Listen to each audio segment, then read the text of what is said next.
Dan seperti yang diwar-warkan pada awal rancangan sebentar tadi, sudah pun berada di sisi kami pada petang ini ialah yang berbahagia Tan Sri Muhammad Ali Hashim.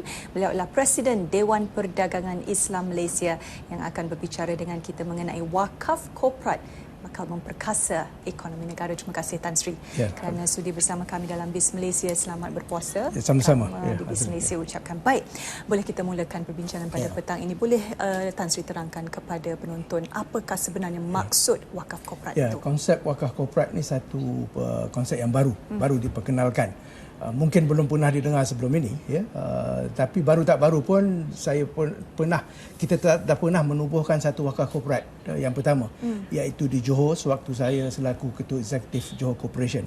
Wakaf korporat itu bernama Wakaf An-Nur Corporation Berhad. Bawah Jacob? Di bawah Jacob. Jadi kita wakafkan saham-saham berjumlah nilainya tahun 2006-2007 250 juta ringgit.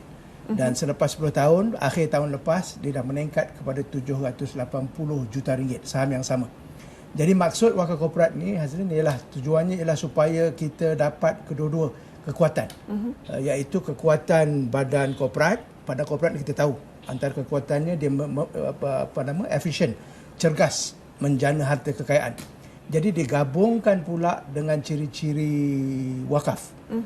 Juga sebagaimana kita sedia maklum, institusi wakaf ni institusi yang boleh mengekalkan hak milik. Dari segi syarak, apabila kita mewakafkan sesuatu, harta, aset, tanah ke, maknanya kita serah hak miliknya kepada Allah Subhanahu Wa Taala dengan tujuan supaya manfaatnya dapat kepada kita, bukan saja kita di zaman ini, turun-temurun generasi anak cucu kita. Bagaimana kita nak bezakan Tan Sri wakaf korporat dengan badan wakaf yang lain? Ya, dia wakaf biasa tu maknanya biasanya di Malaysia, di kalangan orang Melayu khasnya umat Islam, bila kita sebut wakaf, orang akan kata wakaf untuk mati biasanya. Kerana apa? Dia dikaitkan dengan tanah kubur, masjid, madrasah, surau. Tak ada masalah. Rumah anak yatim, itu tak ada masalah. Maknanya itu harus dikekalkan dan harus diperkembangkan. Tetapi kali ini dalam dunia yang dipacu bisnes, jadi di mana bisnes kita dapati menerajui ekonomi, menjana harta kekayaan. Itu sebab negara-negara yang mana orangnya ramai, lebih rakyatnya, warga negaranya lebih ramai berbisnes, jauh maju ke depan berbanding dengan kita dan negara Islam lain.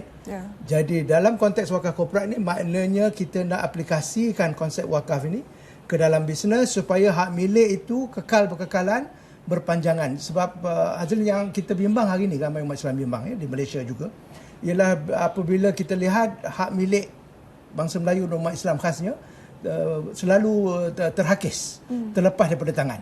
Jadi bagaimana kaedah nak mempertahankan hak milik ini supaya kekal berpanjangan sampai anak cucu.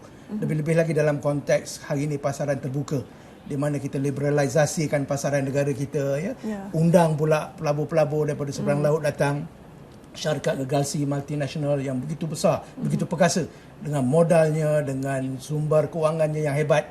Jadi sedikit demi sedikit kita lihat harta kekayaan kita terhakis, termasuk juga harta-harta bisnes. Ini satu anjakan paradigma besar, Jadi siapakah atau badan manakah yang mentadbir wakaf korporat ini, kalau kita nak tadbir urusnya secara profesional? Ya, kalau ikut pengalaman yang ada, semua wakaf, kalau mengikut undang-undang yang sedia ada pun, semua wakaf diserahkan kepada Majlis Agama Islam untuk mentadbirkannya.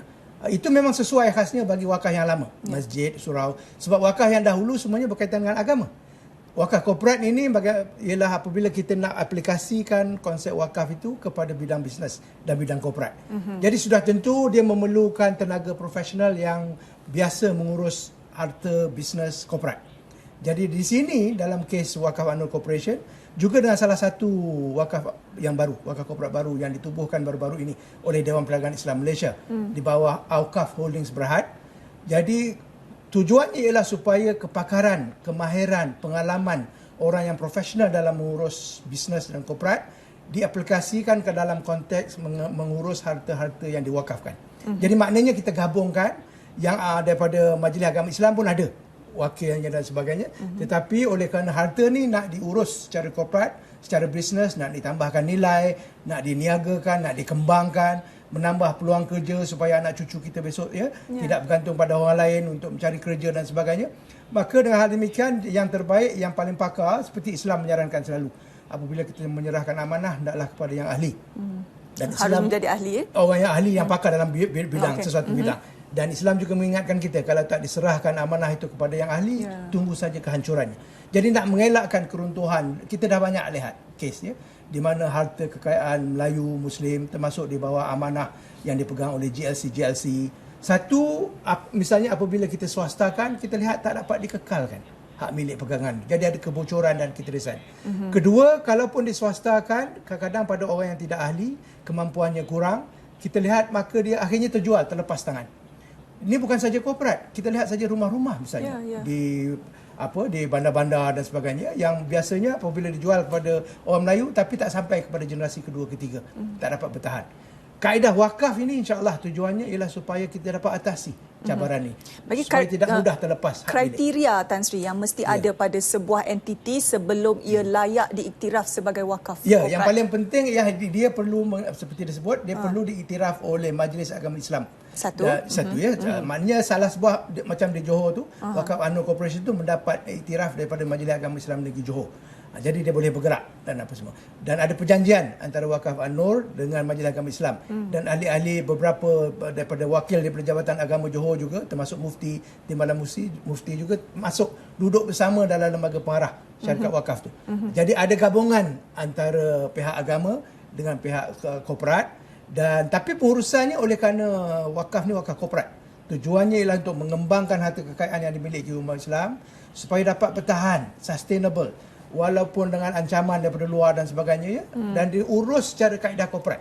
Jadi tak dapat elak daripada membabitkan orang yang ada pengalaman dalam korporat. Ramai. Sebab kalau kita lihat GLC kita misalnya, banyak terdapat usahawan-usahawan, CEO, pengurus-pengurus yang handalan, banyak pengalaman mengembangkan bisnes dan sebagainya. Maknanya ini boleh dilakukan. Kalau GLC boleh berjaya, wakaf korporat pun insya-Allah boleh berjaya. Dan terdapat sedia ada ramai remaja eksekutif Melayu Muslim di luar sana yang saya yakin bersedia untuk berkhidmat untuk kerana bangsa, agama dan negara untuk menjayakan wakaf korporat. Bagaimana wakaf korporat ni Tan Sri dapat membantu meningkatkan pendapatan ekonomi negara? Ya, dia begini, apabila kita sebut dia wakaf korporat, dia bertindak sama seperti badan korporat lain. Maksudnya kalau misalnya di Johor tu dahulu dia mulakan dengan saham. Di Auqaf Holdings Berhad kita akan mulakan dengan satu pelaburan yang dipaparkan tadi, iaitu di Putrajaya. Kita telah membeli 2.2 ekar tanah nak dimajukan sebagai sebuah kompleks yang dipanggil Persada Auqaf. Ya, maknanya sebahagian daripada kompleks itu akan kekal wakaf, sebahagian lagi kita akan bina, majukan, tawarkan untuk dibeli oleh umat Islam khasnya. Apabila mereka membeli, mereka dapat harta. Tapi itu bukan wakaf, harta mereka sendiri. Tapi hasil daripada jualan itu kepada Auqaf, untungnya, ya, segala keuntungannya merupakan harta milik Auqaf yang akan kita gunakan sebagai modal untuk melabur seterusnya. Dia harus menjadi ahli dan sebelum dapat dia melabur. Juga terbuka. Ini satu kelebihan. Kepada Bumi Putra saja? Satu kelebihan wakaf. Dia tidak saja kepada Bumi Putra. Yang asalkan Muslim. Maknanya kalau ada Mak Saleh ke American ke apa semua, dia berhak dan layak menjadi ahli Auqaf. Terbuka kepada semua, yurannya bermula serendah-rendah ni RM150 sebulan, sehingga sebab oleh kerana wakaf ni dari segi Islam satu institusi istimewa. Dia memberi ruang dan peluang khasnya kepada orang yang kaya raya untuk beribadah menerusi harta. Ini prinsip wakaf. Orang kaya. Tujuannya supaya wakaf, modal, harta, duit, ya, bisnes yang diwakafkan saham digunakan. Manfaatnya bukan lagi balik pada dia dah serah kepada Allah Subhanahu Wa Taala, tapi dimanfaatkan semua harta kekayaan ini untuk membantu orang miskin. Dan merapatkan jurang. Merapatkan jurang. Sebab ini cabaran yang paling hebat di dunia hari ini. Termasuk di Malaysia. Yang kaya bertambah kaya, yang miskin terus ketinggalan. Terbiar, kadang-kadang tidak terbela. Nak mencari kerja tak ada, besok anak scholarship tak ada. Jadi wakaf ni, Azrin satu lagi, dia bukan sahaja, dia tidak maknanya wakaf kalau dia cuma nak menghimpun harta, mengembangkan harta. Sebahagian daripada keuntungannya tiap-tiap tahun mesti ada untuk ditentukan untuk dibelanjakan untuk kebajikan, amal kebajikan, untuk fisabilillah, untuk scholarship ke besok satu hari. Ya, kita tak boleh bergantung lagi bukan kerajaan saja misalnya. Ya, kalau kerajaan membuat segala-galanya besok, maknanya cukai akan makin tinggi membebankan kita. Jadi cara yang paling baik mengikut Islam ialah kalau kita dapat melalui wakaf korporat misalnya, orang yang kaya yang berada, jutawan, bilioner, Muslim ke tak Muslim ke, khasnya Muslim, dia dapat beribadah melalui harta kekayaan dia, mewakafkan saham-saham dia misalnya atau bisnes dia, kemudian diurus secara profesional, kekal hak milik ini turun-temurun generasi demi generasi. akan terbela lah. Ya, akan terbela insya-Allah. Dan ini penting sebab kita lihat bukan saja di Malaysia, negara Islam seluruhnya. Ancaman yang paling besar ialah apabila syarikat-syarikat gergasi korporat termasuk multinational corporation di bawah TPPA misalnya kita bimbang.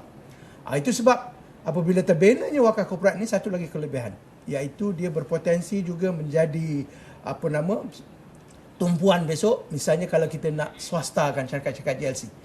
Sebelum ini kita swastakan kepada individu, kadang-kadang tak dapat individu itu bertahan. Tak berapa generasi dah terlepas tangan. Tapi kalau pada wakaf korporat, insya-Allah besok turun-temurun anak cucu kita dapat manfaatnya. Sebab masa depan kita dalam bidang ekonomi ini bergantung kepada bisnes. Dan bukan lagi pada kerajaan. Kerajaan penting, tapi untuk menjana kerja, peluang kerja, pendapatan yang baik seperti negara-negara lain, Korea apa semua dahulu waktu kita merdeka, Korea lebih kurang sama dengan kita. Dia lebih miskin daripada kita. Hari ini dia meningkat jauh lebih tinggi kerana mereka dah lebih jauh ke depan dalam bisnes dan korporat. Jadi ini cita-cita yang kita nak tanamkan menerusi wakaf korporat, supaya wakaf korporat insya-Allah boleh memainkan peranan sebagai antara institusi pembangunan terpenting. Dan dia satu institusi baru. Baru yang diperkenalkan, tetapi saya yakin insya-Allah dah ada buktinya, saya sebutkan tadi di Johor daripada 250 juta ringgit dah lebih 3 kali ganda, lebih 780 juta ringgit hari ini dalam tempoh Putrajaya pula Putrajaya ini satu lagi kita bawa tanam benihnya. Dia mengharapkan sokongan, mengharapkan wakaf, dan saya juga menyeru mengambil kesempatan sini bagi pihak Dewan Perdagangan Islam Malaysia, menyeru supaya umat Islam beramai-ramai menjadi ahli Awqaf Holdings Berhad, supaya duit ini nanti akan kita gunakan untuk melabur, untuk menjamin harta kekayaan ini kekal. Bukan saja kekal, ditambah nilai, dimajukan, dibangunkan, supaya manfaatnya tu dapat dikekalkan berpanjangan sampai anak cucu cicit, insya-Allah, sampai kiamat sekalipun, insya-Allah. Insya-Allah. Jadi dapat meningkatkan juga peningkatan equity seorang Muslim itu pun yang diperlukan. Dan sampai itu kita bagi peluang untuk melabur. Seperti di Putrajaya tu, maknanya kalau dia melabur, hasil daripada pelaburan tu dia dapat, tetapi bila dia melabur, keuntungan tu ialah milik Awqaf untuk mengembangkan institusi wakaf korporat, insya-Allah. Baik, terima kasih Tan Sri kerana sudi bersama kami menerangkan mengenai wakaf korporat ini, dan saya pasti ramai yang mendengar akan tentu ingin melabur di dalam wakaf korporat ini dan ahli wakaf juga, insya-Allah. Terima kasih di atas perkongsian yang penuh informasi itu tadi.